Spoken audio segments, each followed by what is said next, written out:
The great council chamber of the Galactic Cooperative fell silent as Ambassador Sci-Fi stepped forward. The crystalline being's body flickered with desperate red patterns that every species in the room understood as extreme distress. Around the circular chamber, representatives from 12 different worlds watched with growing fear. "Friends," Sci-Fi began, their voice carrying through the universal translators, "we face the end of everything we have built." The holographic display in the center of the room showed a map of their galaxy. Red markers spread across it like a disease, each one marking a world that no longer existed. 17 planets had fallen in just 6 months, billions of lives gone. Commander Krathak of the Cathari Defense Force stood on his insect-like legs, his antennae twitching nervously. "The Vorthan Hive has broken through our outer defenses. Our fleets cannot stop them. They consume everything in their path." The other representatives shifted uncomfortably. The Vorthons were a nightmare from the dark spaces between stars. They didn't just conquer worlds, they ate them. Every living thing became food for their terrible hunger. Trees, animals, even bacteria. Nothing survived their passage. "Our weapons are useless," continued Krathak, his voice bitter with defeat. "Energy blasters that can stun a rampaging beast simply bounce off their bio-armor. Our ships are built for peace, for exploration. We never prepared for something like this." Elder Mothra of the Wisdom Council floated in her hover chair, her ancient face grave. "In 3,000 years of galactic peace, we forgot how to fight real wars. We police minor disputes, stop small conflicts. But this," she gestured at the spreading red on the map, "this is extinction." The room erupted in panicked chatter. Representatives spoke over each other in a dozen languages, all asking the same question. What could they do? Sci-Fi raised a crystalline hand for silence. "Our intelligence division has found something." "A possible solution." The chatter stopped. Hope flickered in alien eyes and sensor organs. "There is a species on the galactic rim, young, primitive by our standards. We discovered them only recently, and planned to make contact in a few centuries, after they had time to develop proper civilization." Dr. Veltar, the cooperative's chief xenobiologist, activated his tablet. Species designation, human. Third planet of a yellow star system. They achieved nuclear fusion 200 years ago. Faster than light travel only 50 years ago. Very advanced for their age, but... He paused, looking embarrassed. They still use kinetic weapons. Projectiles that physically impact targets. Chemical explosives. Primitive war machines. Several representatives made sounds of disgust. Kinetic weapons were considered barbaric by civilized standards. "They fight each other constantly," continued Dr. Veltar. "Their history is nothing but warfare. They have weapons designed specifically to kill other humans. They even have weapons that could destroy their entire planet." "Savages," muttered someone from the back of the chamber. Elder Mothra leaned forward. "Perhaps, but they are the only species in this galaxy that still knows how to wage real war." The chamber fell silent again. The truth hung heavy in the air. Their beautiful, peaceful civilization had no idea how to fight something like the Vorthans. But somewhere on the edge of space, a young species had never stopped preparing for war. Ambassador Sci-Fi's body flickered with new patterns. Not quite hope, but something close to it. "We could offer them full membership in the cooperative. Access to all our technology. Faster ships, better medicine, unlimited knowledge, and in exchange for what?" asked Commander Krathak. "Military assistance against the Vorthon threat." The debate that followed lasted hours. Some representatives argued it was too dangerous to involve such a violent species. Others worried about what humans might do with advanced technology. A few suggested it was better to die as civilized beings than live as warriors. But as reports came in of the Vorthons attacking 2 more worlds, the choice became clear. They were going to die anyway if they did nothing. The vote was close, but it passed. Dr. Veltar spent 3 days crafting the message, trying to explain their situation in terms humans would understand. The final transmission was simple. "To the leaders of Earth, we are the Galactic Cooperative Council, representatives of 12 spacefaring species. Our civilization faces extinction from an enemy called the Vorthan Hive. They consume entire worlds and cannot be stopped by our current military capabilities. We require support against this existential threat. In exchange, we offer full membership in our cooperative and unlimited access to our technology, including faster-than-light travel, advanced medicine, and scientific knowledge spanning 3 millennia. Please respond if you are willing to provide military assistance. The message was sent across 40 light-years of space, compressed into a tight beam transmission that would reach Earth's solar system in just hours thanks to quantum relay technology. The response came back faster than expected. The humans had their own quantum communication network, crude but functional. The reply was brief. We understand your situation. We accept your offer. We are on our way. No questions about payment. No demands for guarantees. No lengthy negotiations about terms and conditions. Just a simple promise. Dr. Veltar stared at the message, confused. That's it? They didn't ask about numbers of enemy ships, defensive capabilities, tactical situations. They know nothing about space warfare. Commander Krethak clicked his mandibles thoughtfully. Maybe they don't need to know. Maybe they just need to know there's a fight. 3 weeks passed. The Vorthans consumed another world while the Galactic Cooperative waited. Some representatives began to doubt their decision. What could one primitive species do that their combined fleets could not? Then the sensors detected them. 12 ships dropped out of faster-than-light travel at the edge of the Kethmore system. The humans had arrived. The alien observers studied the human vessels with growing confusion. They looked nothing like proper starships. No graceful curves or elegant design, just angular metal boxes covered in weapons. Gun barrels and missile pods stuck out from every surface like the spines of some mechanical beast. Those ships are so ugly, whispered one of the technical officers. But Dr. Veltar was studying the sensor readings with growing amazement. Their power output is incredible. And look at those weapon systems. I've never seen anything like them. The lead human ship, a massive vessel bristling with cannons, sent a transmission. This is Admiral Sarah Chen of the United Earthship Indomitable. We're here to discuss your Vorthan problem. Ambassador Zexhai felt something they hadn't experienced in months. Not quite hope, it was too early for that. But for the first time since the war began, they felt like maybe, just maybe, they were no longer alone. The humans had come, and even though their ships looked crude and their weapons seemed primitive, there was something about them that made the Vorthans' bioarmor and superior numbers seem a little less terrifying. Something in Admiral Chen's voice suggested that Earth had sent more than just military support. They had sent people who understood that some fights were worth everything, no matter the cost. The real war was about to begin. The meeting room aboard the cooperative flagship felt tense as Admiral Sarah Chen's hologram materialized at the conference table. The human woman appeared to be in her 50s, with gray streaks in her black hair and eyes that had seen too much war. Her uniform was simple compared to the ornate robes and ceremonial armor worn by the alien commanders. Ambassador Zexhai's crystalline form pulsed with nervous energy as they made introductions. Around the table sat the surviving military leaders of the Galactic Cooperative, Commander Krethak of the Cathari, General Wexelon of the Hegemony Guard, and Fleet Admiral Tothron of the Stellar Navy. We are grateful you came so quickly, Zexhai began. The situation has grown worse since our transmission. The Vorthans have established a foothold on Kethmore's northern continent. Admiral Chen studied the tactical display showing the planet below. Massive biostructures dotted the surface like tumors, pulsing with sickly light. Tell me about your enemy. Commander Krethak leaned forward on his 6 legs. The Vorthans are unlike anything in our databases. They don't build technology, they grow it. Their ships are living creatures the size of cities. Their ground forces are bioengineered predators designed for one purpose: consumption. They land these massive organism ships on planets, added General Wexelon, their tentacles writhing with anxiety. The ships root themselves deep into the ground and begin converting all organic matter into biomass. Trees, grass, animals, even soil bacteria, everything becomes food.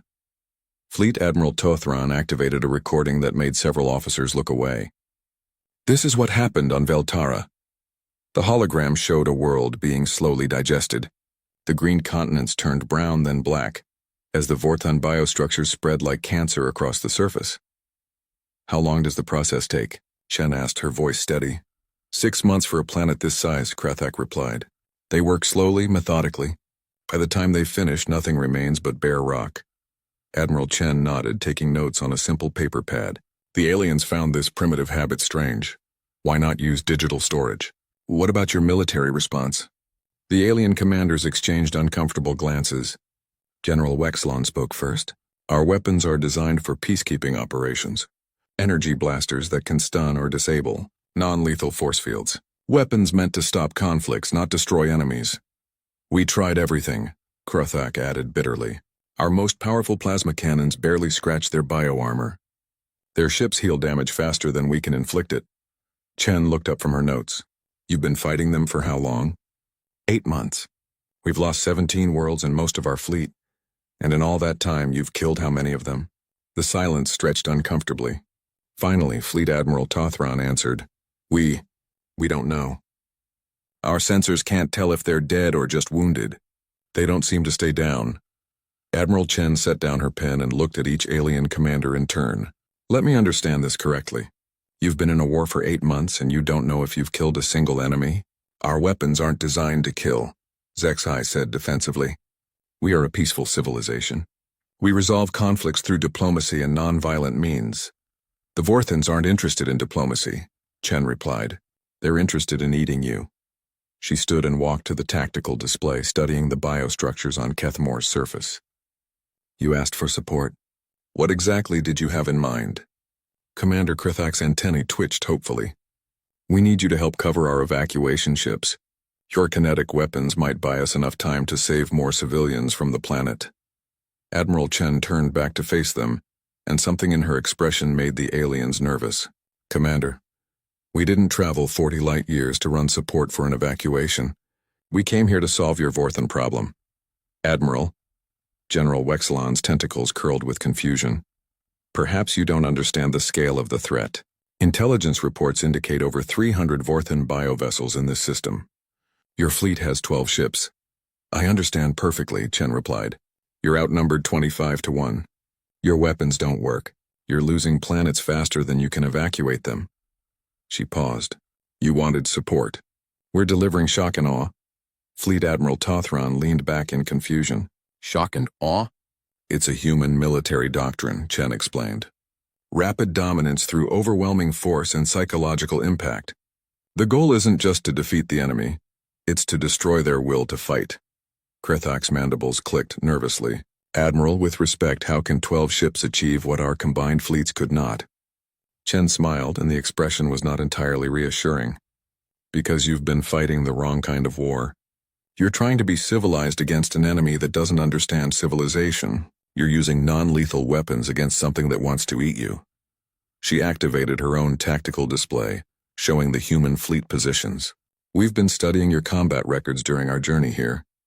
Your tactics are designed for peacekeeping, maintaining order, minimizing casualties, preserving infrastructure. Those are the foundations of civilized warfare, Zexai protested. Maybe, Chen agreed, but the Vorthans aren't civilized. They're an extinction-level threat, and humans have a lot of experience dealing with extinction-level threats. The aliens looked confused. Dr. Veltar, who had been quietly observing, spoke up.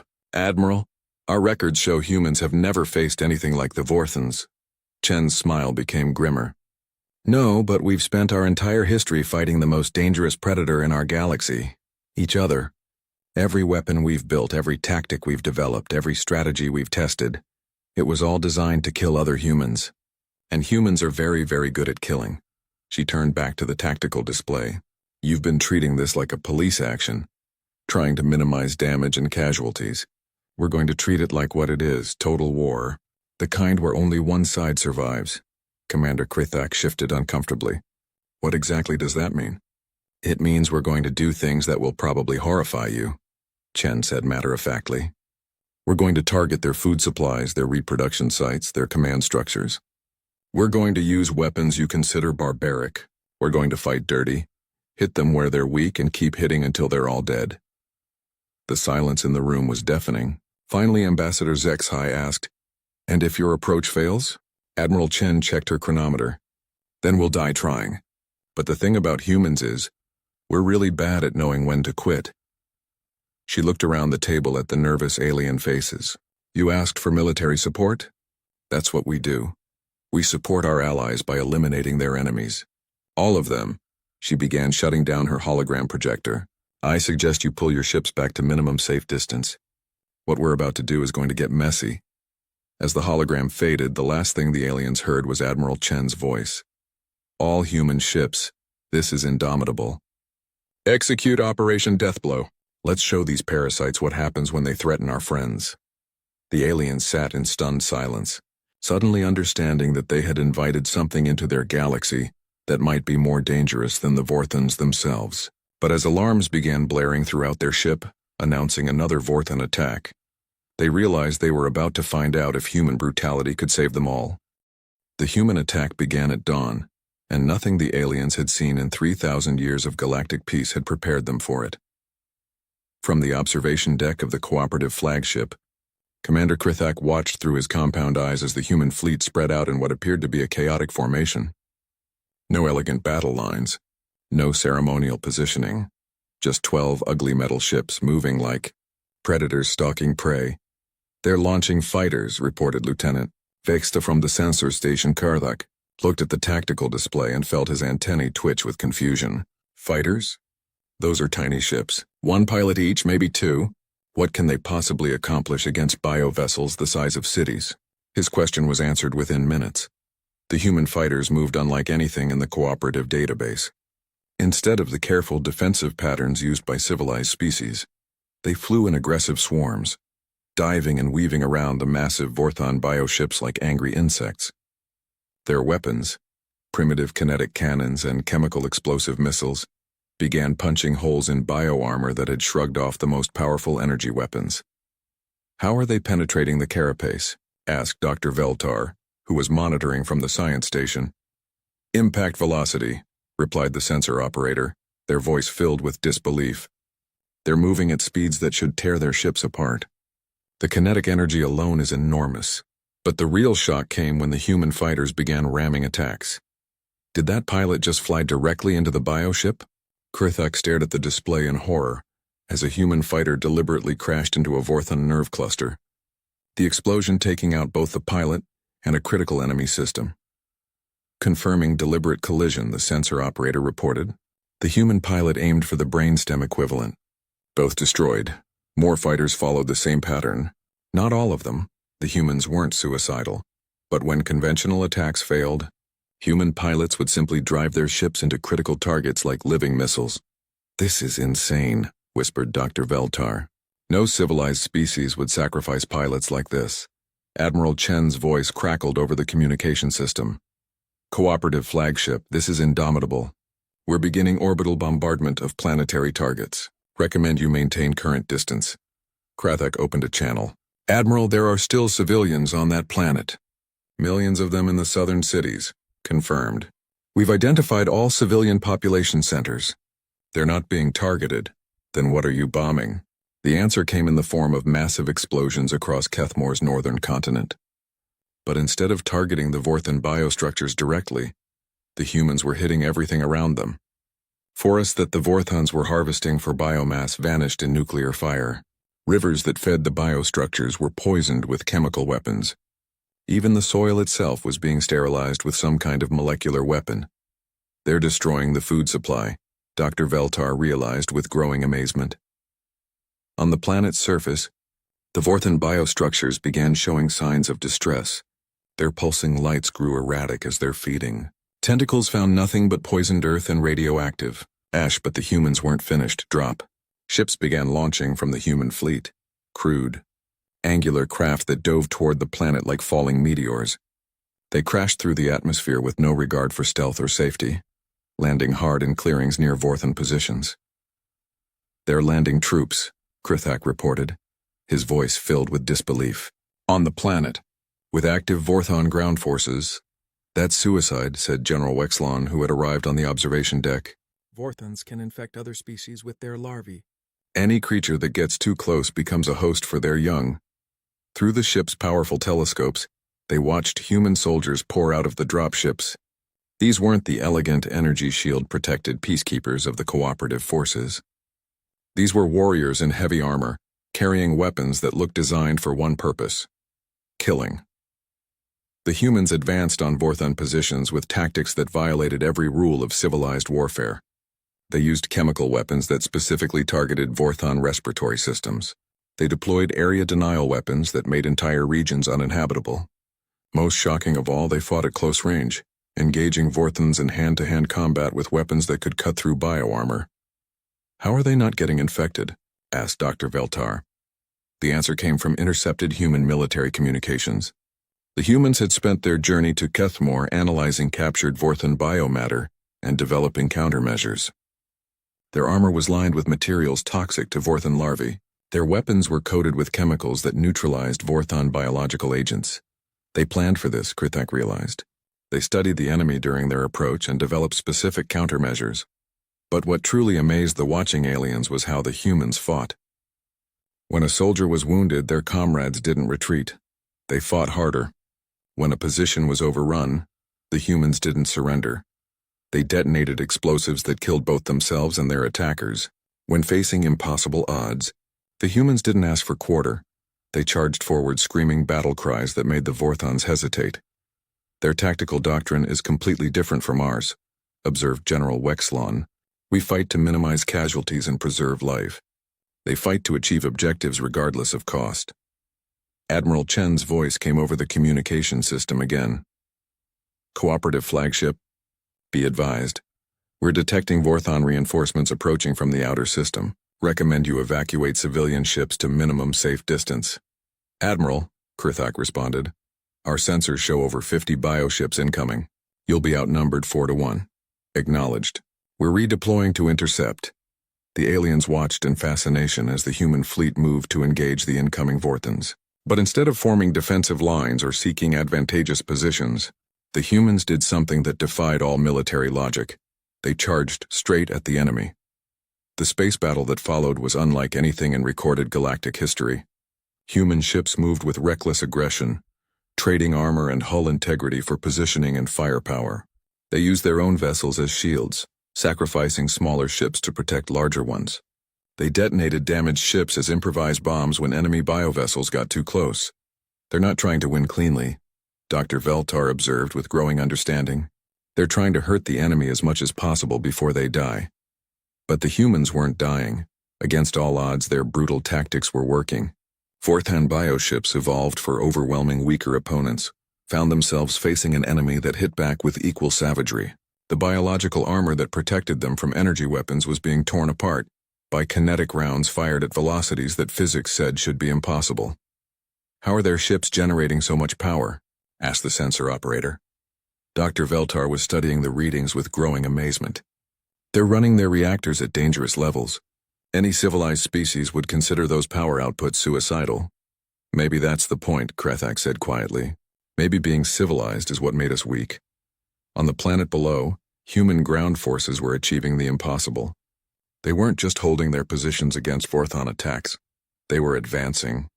Biostructures that had taken root weeks ago were being systematically destroyed by human demolition teams who fought their way through hordes of Vorthan defenders. The turning point came when a human marine, a soldier named Captain Rodriguez, according to intercepted communications, single-handedly fought her way into a Vorthon command structure. She was wounded, her armor breached, already infected with Vorthon larvae that should have turned her into a host within minutes. Instead, she activated a device that the alien sensors couldn't identify. The entire biostructure convulsed, then went silent. The infection that should have consumed her had somehow been turned against the Vorthons themselves. "What did she do?" Krithak asked. Admiral Chen's voice answered over the open channel, calm despite the chaos around her. "Biological warfare. We modified captured Vorthan genetic material to create a virus that attacks their neural networks. Captain Rodriguez just introduced it directly into their command structure. The effect was immediate and devastating. Across the battlefield, Vorthon forces began showing signs of confusion and disorganization. Their coordinated attacks broke down into random, uncontrolled movements. The humans pressed their advantage with ruthless efficiency. They didn't accept surrender because the Vorthons couldn't surrender. They didn't take prisoners because the Vorthons couldn't be imprisoned. They simply kept fighting until every Vorthon on the planet was dead. As the battle wound down, Krithak found himself staring at the tactical display in stunned silence. In less than 12 hours, humans had accomplished what the combined Galactic cooperative forces couldn't do in 8 months. They had completely eliminated a Vorthan foothold and saved an entire world. But as he watched human ships systematically hunting down fleeing Vorthan vessels, Krithak realized something that made his blood run cold. The humans weren't finished. They weren't just defending Kethmore, they were going hunting. 3 weeks after the Battle of Kethmore, the Galactic Cooperative found itself dealing with a new reality. Humans at war were unlike anything they had imagined. Commander Krythak stood in the Human Command Center aboard the UES Indomitable, watching Admiral Chen coordinate what she called deep strike operations. The room buzzed with activity as human officers moved with mechanical precision, coordinating attacks across multiple star systems simultaneously. Target Alpha 7 confirmed eliminated, reported Lieutenant Torres from the communication station. No Vorthon survivors detected. Target Beta 3 requests orbital support, called out another officer. Marine ground teams are encountering heavy resistance. Admiral Chen studied the galaxy-wide tactical display with cold efficiency. Red markers showed known Vorthon positions, while blue markers tracked human task forces moving to eliminate them. The aliens watching felt increasingly uncomfortable as they realized the scope of what humans considered a normal military operation. Admiral, Krythak said carefully, your forces are attacking 17 different systems simultaneously. How is this possible with only 12 ships? Chen looked up from her planning table. We're not using 12 ships anymore. Earth has been mobilizing since we left. The second fleet arrived yesterday and the third fleet will be here within the week. The aliens exchanged nervous glances. They had assumed the initial 12 ships represented Earth's entire military capability. How many ships are you bringing? Asked Dr. Veltar. As many as necessary, Chen replied simply. The Vorthons have consumed 17 worlds and killed billions of sentient beings. That makes them an extinction-level threat to galactic civilization. Earth takes extinction-level threats seriously. Captain Zara Martinez, the leader of human ground forces, entered the command center still wearing combat armor stained with alien blood. She moved with the easy confidence of someone who had spent weeks fighting impossible odds and winning. Admiral, we've completed the sweep of the Veltara system, she reported. All Vorthon biostructures eliminated. The planet is sterile but recoverable. Krythak's antennae twitched with confusion. Veltara was consumed months ago. Our intelligence indicated it was completely overrun. Captain Martinez looked at him with something that might have been pity. Your intelligence was wrong. The Vorthons had converted maybe 40% of the planetary biomass. The rest was just damaged. But our sensors showed no life signs, protested Dr. Veltar. Because you were looking for complex life, Martinez explained. Bacteria, fungi, simple organisms. They were hiding in caves, deep soil, underwater thermal vents. Life finds a way to survive, even against the Vorthons. She activated a holographic display showing Veltara's current state. The planet looked scarred and brown, but small patches of green were already beginning to appear near the poles. Recovery teams estimate the ecosystem will be functioning again within 50 years, Martinez continued. 100 years and it'll be fully restored. Not bad for a dead world. The aliens stared at the display in amazement. They had written off every consumed world as permanently lost. The humans had turned one of them into a recovery operation. How many other worlds can be saved? Asked Krythak. Admiral Chen consulted her tactical display. Intelligence suggests about half. The others were too thoroughly consumed, but even those might be terraformable with enough effort. Terraformable? Dr. Veltar looked confused. You mean you can make dead worlds livable again? Of course, Chen replied, as if this should be obvious. Humans have been terraforming planets for 2 centuries. It's expensive and time-consuming, but entirely possible.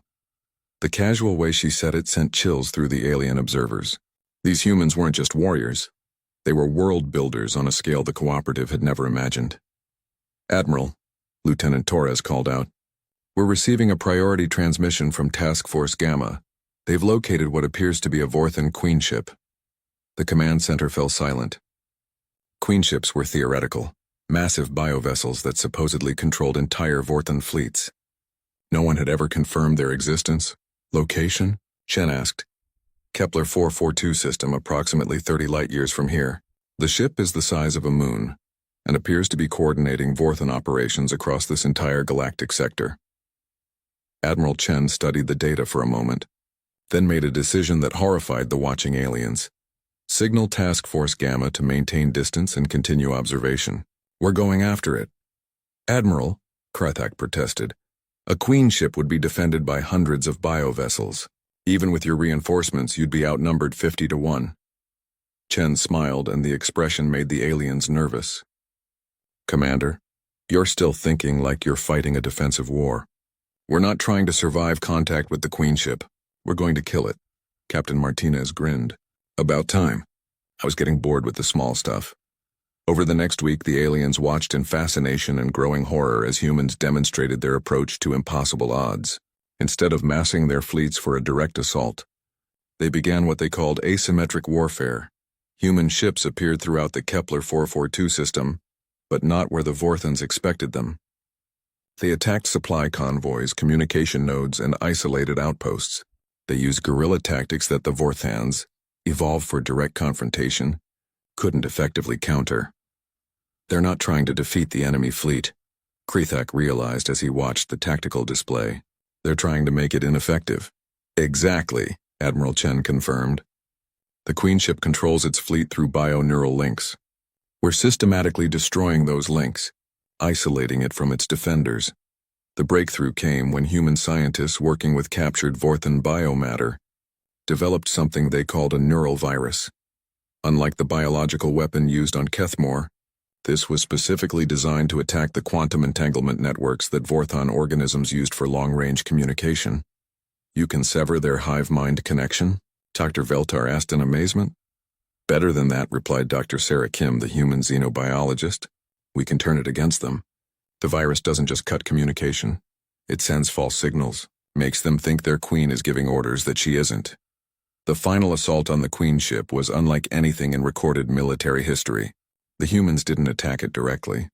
Instead, they infected its defender fleet with the neural virus, then sat back and watched as hundreds of biovessels began attacking each other, confused by conflicting signals from their compromised hive mind. When the Queen ship finally stood alone, its defenses turned against it by its own confused children. Captain Martinez led a boarding operation that the aliens insisted was suicide. You can't fight Vorthans in close quarters, Krithak warned. They'll overwhelm you with sheer biomass. Maybe, Martinez agreed.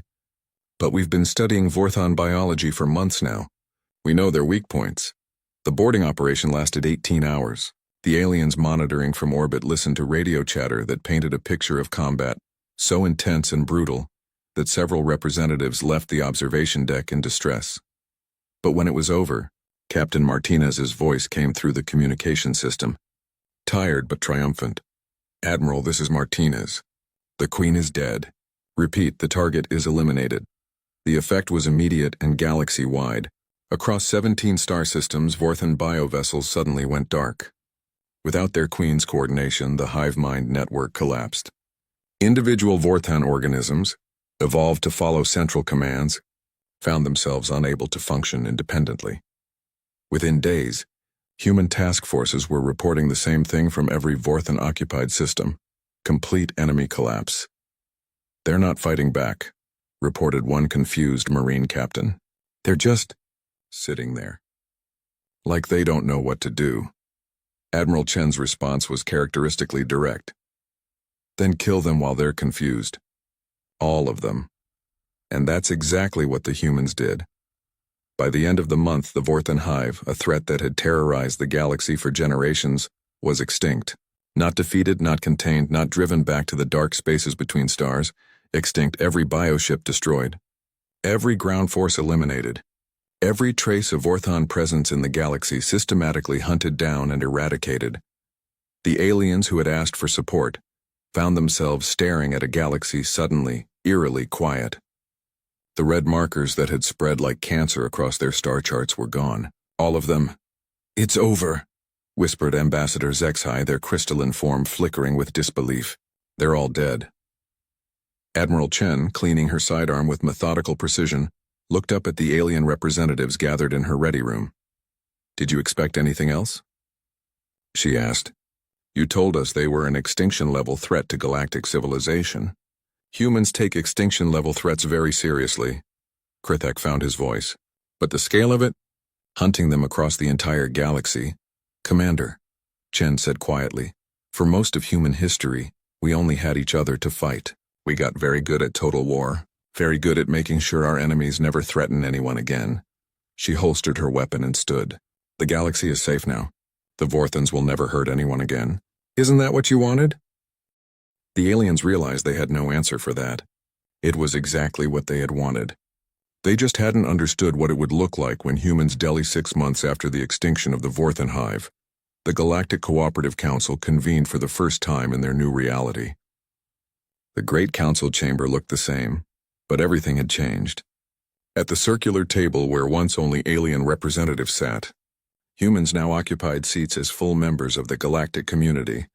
Ambassador Sarah Chen, Admiral, Chen's younger sister and Earth's first galactic diplomat, listened politely as the Cathari, Representative Krithak discussed trade route disputes between the Bai hegemony and the Stellar Confederation. The proposed shipping lanes would add 3 days to our cargo runs, Krithak explained, his antennae twitching with mild irritation. This represents a significant economic burden for our merchant fleet. The other representatives nodded sympathetically. Such disputes had occupied the council for hours in the past, requiring careful negotiation and complex compromise. Ambassador Chen looked up from her notes. Forgive me, but is this actually a problem? Can't you just use different routes? The chamber fell silent. Krathak's compound eyes focused on the human ambassador. Well, yes, technically there are alternate paths, but the established protocols require. So there's no actual threat to anyone's safety or survival? Chen interrupted gently. No one's going to die if cargo takes an extra 3 days. The alien representatives exchanged glances. No, admitted the hegemony delegate, but the economic implications are manageable, Chen finished. This seems like a very minor issue compared to what you were dealing with 6 months ago. Elder Mothra of the Wisdom Council floated forward in her hover chair. Ambassador Chen, these trade disputes may seem trivial to your species, but they represent the foundation of peaceful galactic commerce. I understand, Chen replied diplomatically. I'm just saying 6 months ago you were facing extinction. Now you're worried about shipping schedules. That seems like progress. The meeting continued, but the tone had shifted. Issues that once seemed urgent now appeared minor when viewed through the lens of human perspective. Border disputes, resource allocation arguments, cultural misunderstandings. None of it carried the weight of life and death that humans were accustomed to dealing with. During a recess, Commander Krithak approached Ambassador Chen in the corridor outside the chamber. Your species troubles us, he said without preamble. Chen raised an eyebrow. In what way? The way you think about conflict. The way you solve problems. Krithak's antennae drooped slightly. For 3,000 years, the cooperative has resolved disputes through negotiation, compromise, careful diplomacy. We take pride in finding peaceful solutions. That's admirable, Chen said. But you showed us something different.